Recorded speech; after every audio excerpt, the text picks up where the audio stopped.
Have you ever wondered why it is that some trees lose all their leaves in the winter time, but others, like our evergreen Christmas trees, manage to keep their leaves all year round?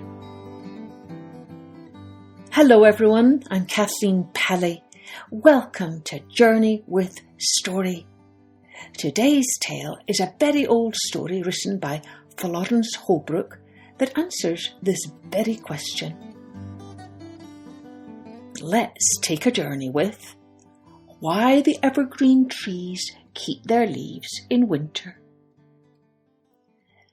Winter was coming, and the birds had flown far to the south where the air was warm and they could find berries to eat. One little bird had broken its wing and could not fly with the others.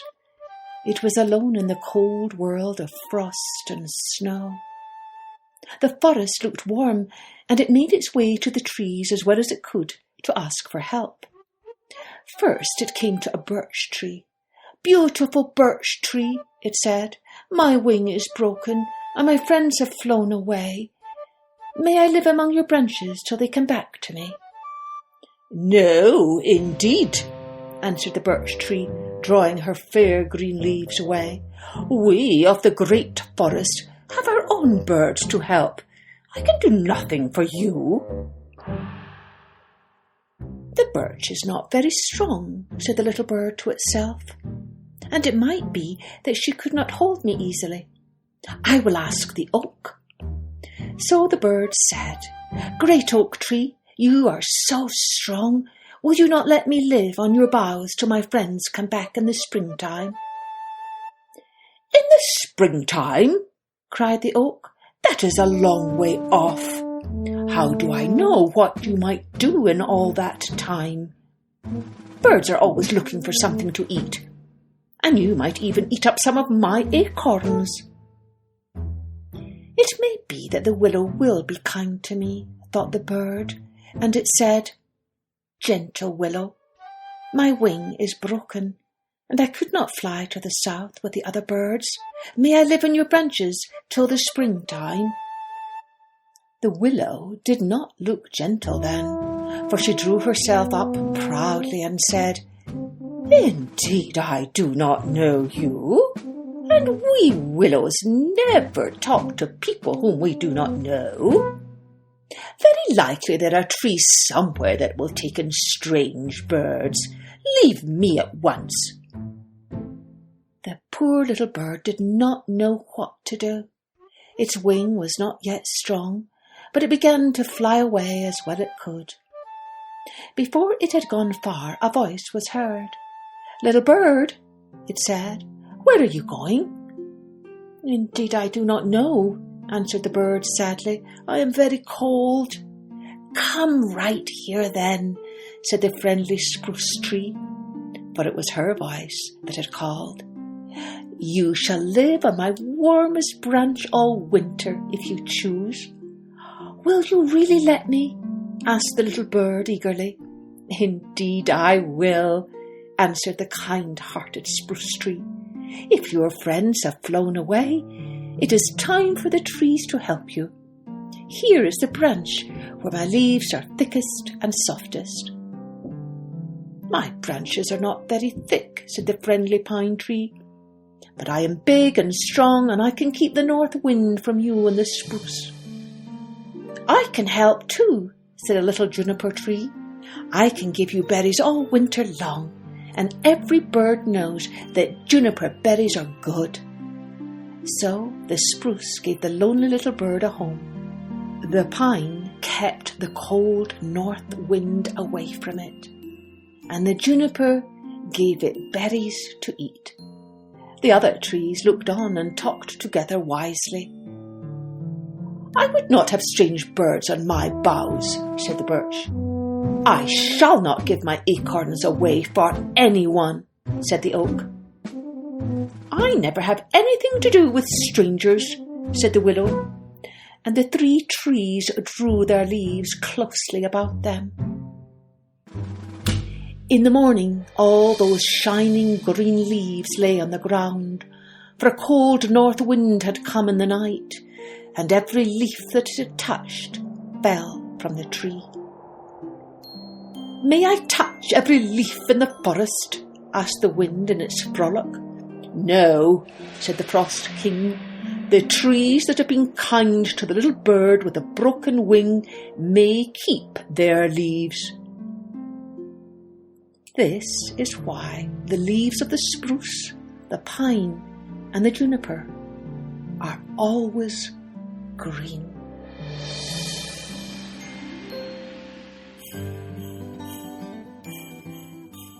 This might be a perfect story for you to tell to your friends and family as they gather round the tree this Christmas. You can make up your own version of it and even add your own touches. That's what's fun about retelling stories. And it's a great choice for this time of year when we want to spread Christmas kindness, because it shows us how it was through their own kindness that the evergreen trees were able to keep their leaves, while all the other trees lost theirs. Remember, send me some pictures this story may have painted in your imagination. And thanks to all of you who have been sending me your pictures already. Roisin from Singapore, Esther Jo and Melody from Colorado. Good job. Cheerio then.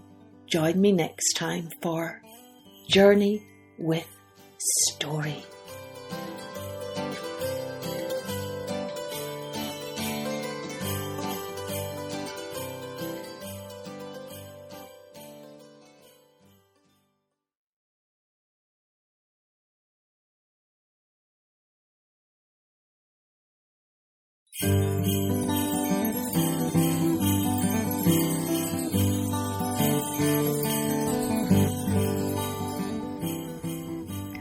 Are you busy getting ready for Christmas?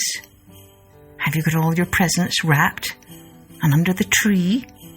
Are you excited for Santa Claus to come down the chimney and leave you some presents? Hello everyone, I'm Kathleen Pelly. Welcome to Journey with Story.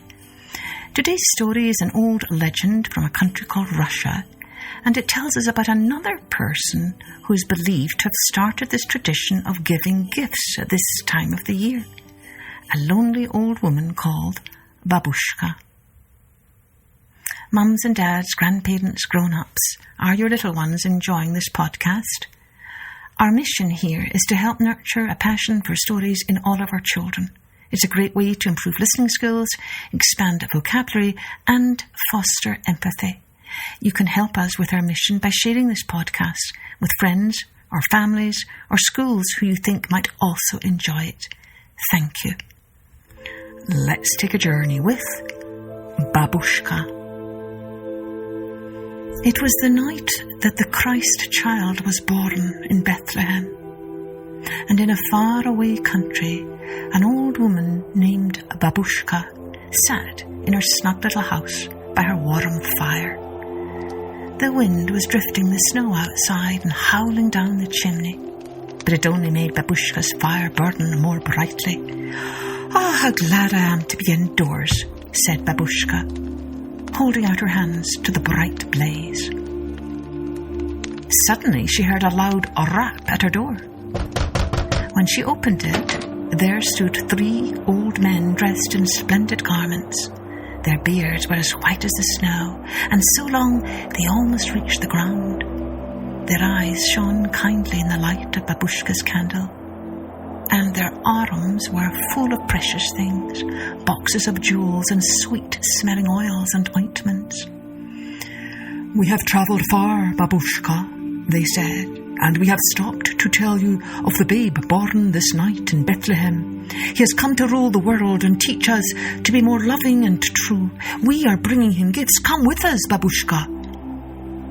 Babushka looked at the swirling, drifting snow and then inside at her cosy home and the crackling fire. "Oh, it is too late for me to go with you, good sirs," she said. "The night is too cold."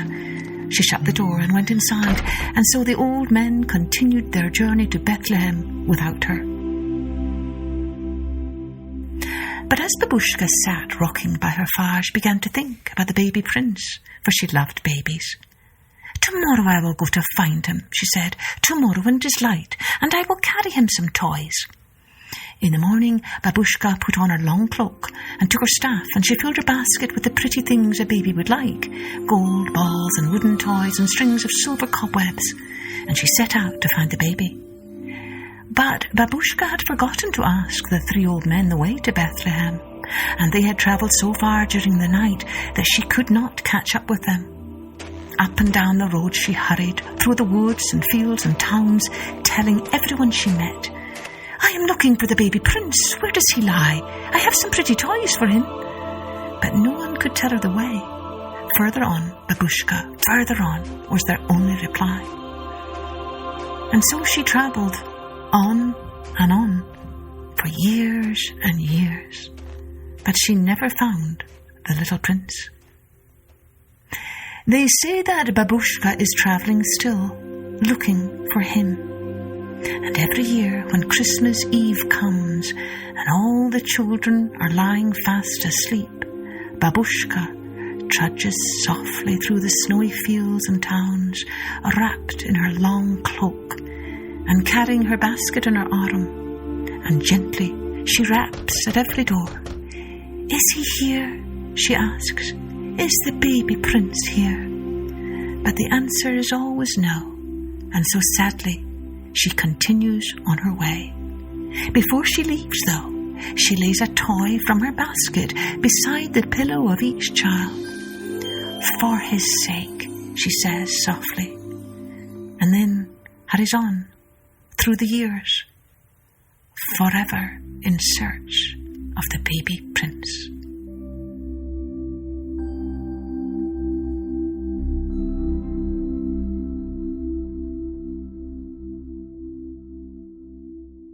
So there are many, many different Christmas holiday stories and traditions from all around the world.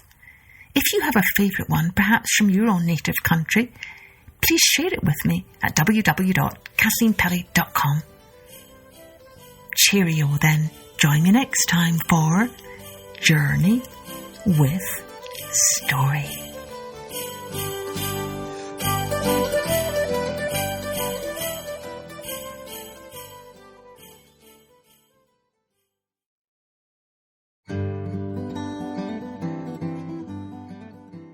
Have you ever heard the expression, "one good turn deserves another"? It really means that oftentimes one act of kindness can lead to another act of kindness. It's like the fable written by Aesop, Lion and Mouse, where we learn that no act of kindness, no matter how small, is ever wasted. Hello everyone, my name is Kathleen Pelly. Welcome to Journey with Story. Today's story is an old fairy tale by the brothers Grimm about a shoemaker and his wife and some elves, and about how one act of kindness is rewarded with another act of kindness. Let's take a journey with the Elves and the Shoemaker. There was once a shoemaker who worked very hard and was very honest, but still he could not earn enough to live upon, and at last all he had in the world was gone, except just enough leather to make one more pair of shoes. He cut the leather out, all ready to make up the next day, meaning to rise early in the morning to his work. His conscience was clear and his heart light amidst all his troubles, so he went peaceably to bed, left all his cares to heaven, and soon fell asleep. In the morning, after he had said his prayers, he sat himself down to his work, when, to his great wonder, there stood the shoes all ready made upon the table. The good man knew not what to say or think at such an odd thing happening. He looked at the workmanship. There was not one false stitch in the whole job. All was so neat and true that it was quite a masterpiece.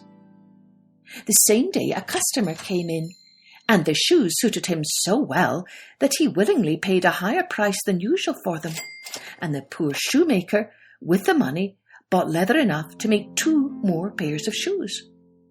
In the evening he cut out the work and went to bed early, that he might get up and begin the next day. But he was saved all the trouble, for when he got up in the morning the work was done, ready to his hand. Soon in came buyers who paid him handsomely for his goods, so that he bought leather enough for 4 more pairs of shoes. He cut out the work again overnight and found it done in the morning as before, and so it went on for some time. That what was got ready in the evening was always done by daybreak, and the good man soon became thriving and well off again. One evening, about Christmas time, as he and his wife were sitting over the fire chatting together, he said to her, "I should like to sit up and watch tonight, that we may see who it is that comes and does my work for me." The wife liked the thought, so they left a light burning and hid themselves in a corner of the room behind a curtain that was hung up there, and watched what would happen. As soon as it was midnight, there came in 2 little elves, wearing no clothes and no shoes,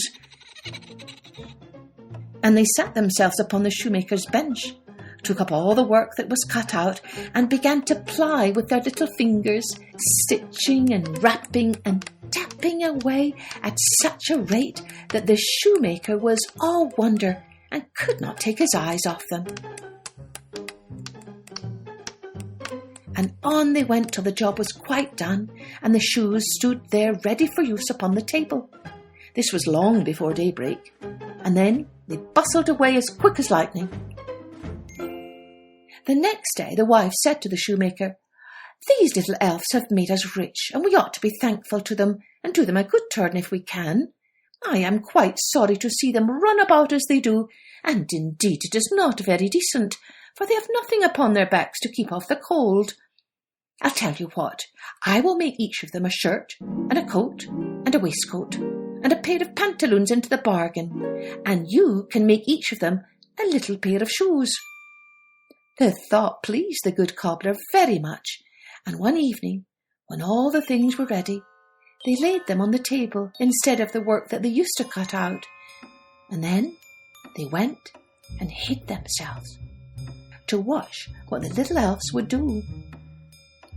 About midnight in they came, dancing and skipping, hopped around the room, and then they went to sit down to their work as usual. But when they saw the clothes lying out for them, they laughed and chuckled and seemed mightily delighted. Then they dressed themselves in the twinkling of an eye, and danced and capered and sprang about as merry as could be, until at last they danced out the door and away over the green. The good couple saw them no more, but everything went well with them from that time forward, for as long as they lived.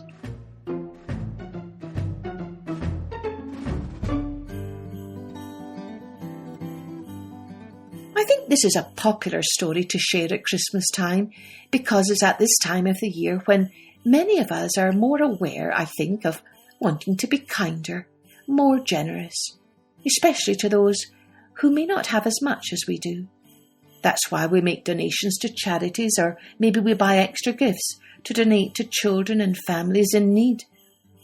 I suppose we could call it a sort of Christmas kindness. Well, if today's story painted some pictures in your mind, do send them to me so we can share. And a big thanks to all of you who have already sent me your wonderful pictures. You can check them out on my website at kathleenpelly.com.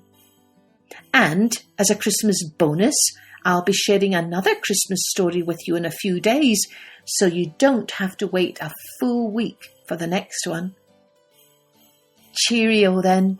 Join me next time for Journey with Story.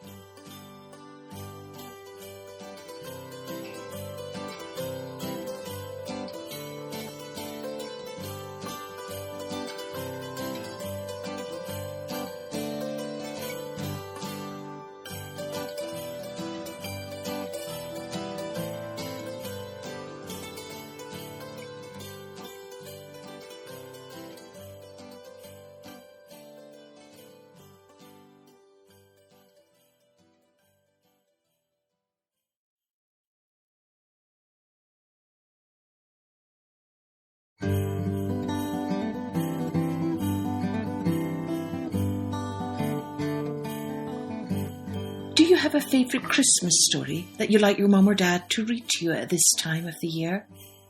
It's great to have a favourite story that we keep for special times of the year, like Christmas. Even if we've heard a story over and over, we can still enjoy hearing it again. It's like having an old friend whom we haven't seen in a long time suddenly arrive at our house, and immediately we can stop what we're doing and just enjoy their familiar companionship. Hello everyone, I'm Kathleen Pelly. Welcome to Journey with Story. Today's story is a poem, and it's one of those familiar story poems that many families like to listen to at this time of the year. It's a beloved Christmas poem called Twas the Night Before Christmas by Clement Moore. Let's take a journey with Twas the Night Before Christmas. 'Twas the night before Christmas, when all through the house not a creature was stirring, not even a mouse. The stockings were hung by the chimney with care, in hopes that St. Nicholas soon would be there. The children were nestled all snug in their beds, while visions of sugar plums danced in their heads, and Mamma in her kerchief and I in my cap had just settled down for a long winter's nap. When out on the lawn there arose such a clatter, I sprang from the bed to see what was the matter. Away to the window I flew like a flash, tore open the shutters and threw up the sash. The moon on the breast of the new fallen snow gave the lustre of midday to objects below. When what to my wondering eyes should appear but a miniature sleigh and 8 tiny reindeer, with a little old driver, so lively and quick, I knew in a moment it must be Saint Nick. More rapid than eagles his coursers they came, and he whistled and shouted and called them by name. Now Dasher, now Dancer, now Prancer and Vixen, on Comet, on Cupid, on Donner and Blitzen. To the top of the porch, to the top of the wall, now dash away, dash away all. As dry leaves that before the wild hurricane fly, when they meet with an obstacle mounted to the sky, so up to the housetop the coursers they flew, with a sleigh full of toys and St. Nicholas too. And then, in a twinkling, I heard on the roof the prancing and pawing of each little hoof. As I drew in my hand and was turning around, down the chimney St. Nicholas came with a bound. He was dressed all in fur from his head to his foot, and his clothes were all tarnished with ashes and soot. A bundle of toys he had flung on his back, and he looked like a peddler just opening his pack. His eyes, how they twinkled! His dimples, how merry! His cheeks were like roses, his nose like a cherry. His droll little mouth was drawn up like a bow, and the beard of his chin was as white as the snow. The stump of a pipe he held tight in his teeth, and the smoke had encircled his head like a wreath. He had a broad face and a little round belly that shook when he laughed like a bowl full of jelly.